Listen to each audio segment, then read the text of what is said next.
You've heard of the man with the burn scar, right? The one who sails a black ship that creates whirlpools and drags anything nearby to the depths? What if I told you that he might actually be the Davy Jones of One Piece, and that his story is tied to some of the most mysterious legends in the series? First, let's talk about the ship. The black ship isn't just a ship, it's a weapon. Its presence alone creates whirlpools, pulling enemies, or anyone foolish enough to get close, straight into the ocean's depths. This isn't just folklore within the world of One Piece. It echoes the real-world myth of Davy Jones, the cursed sailor whose name strikes fear into every seafarer. Davy Jones is said to rule the locker, a place where the souls of the drowned are trapped forever. And it seems our burn-scarred man may have a similar purpose in the Grand Line. The first hint in the manga actually comes way back in the Davy backfight arc. Robin casually references Davy Jones, almost like a warning, and Oda's subtlety here is classic foreshadowing. In real-world lore, Davy Jones's locker isn't just a location, it's a curse, a trap for sailors who have fallen. It's said he can manipulate the sea itself, and that's exactly what we see with this man's ship. The connection isn't just thematic, it's practical. He literally embodies the myth. Now, let's talk about the Flying Dutchman. 大しけの日、突然錯乱した海賊船の船長は部下を次々に嵐の海へ投げ込み、皆殺しにし、神にさえ唾を吐いた。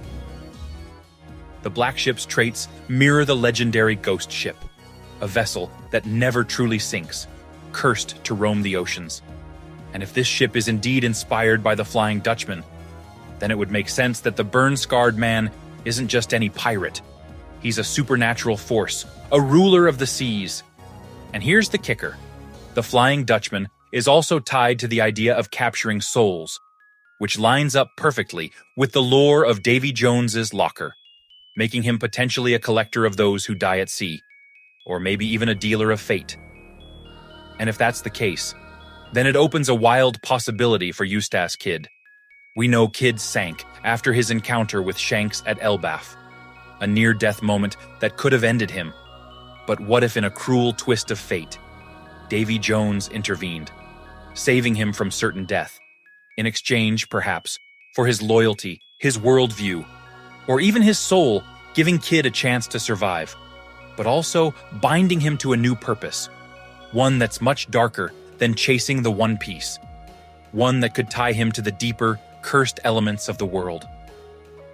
There's also an interesting parallel here with Blackbeard. Think about it. Marshall D. Teach, who somehow managed to steal Whitebeard's devil fruit powers, absorbing multiple devil fruits. His body is abnormal, almost cursed, like it's defying natural rules, just like Blackbeard manipulates powers and death. Davy Jones in this universe could manipulate fate and life itself, making him a terrifying, almost omnipotent figure lurking in the background. This makes the burn-scarred man not just a pirate with a scary ship, but a thematic mirror to legends we know from our world. He's Davy Jones, a collector, a cursed king of the seas. And his story isn't just about destruction. It's about control, about dealing with the very forces of life and death in the world of One Piece. So when we put it all together, the man with the burn scar, the black ship that creates whirlpools, the references to Davy Jones in the Davy backfight, the parallels to the Flying Dutchman, the concept of souls and curses, and the potential tie to Kid's survival. It paints a picture that's hard to ignore. Davy Jones isn't just a myth in One Piece. He could very well be here, waiting in the shadows, manipulating fate. And maybe, just maybe, he has plans for some of the most reckless pirates on the seas. And that's where the theory ends for now. But with the way Oda threads his legends, hints, and curses, you can't help but wonder how many more secrets like this are hidden in the depths of the world.